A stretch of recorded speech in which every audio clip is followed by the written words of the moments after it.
The lessons you're about to follow belong to a complete course about Excel, which will be regularly updated on a weekly or monthly basis.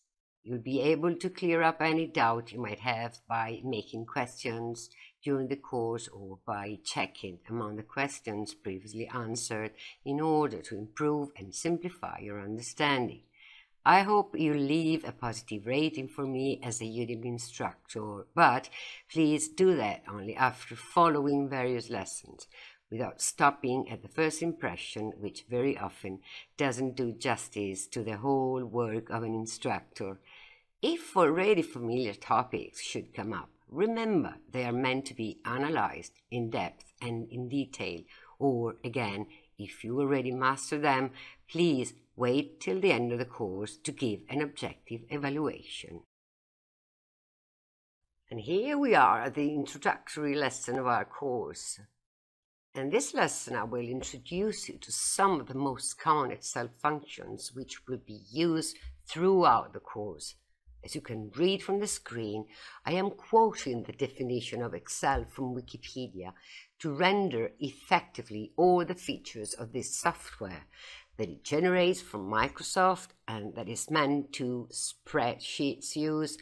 It belongs to the Office suite and it's available both for the Microsoft and for the Apple systems. In other words, both for Windows and for macOS.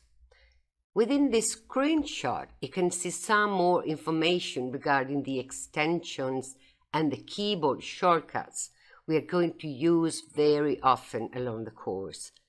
The main Excel extensions are 2 at the moment, but they can be 3 as well, as the files we are going to save in the format XLSX, the one we're using today, can be adapted to a less recent format, that is the XLS, in case you need to make them compatible with earlier versions of Excel.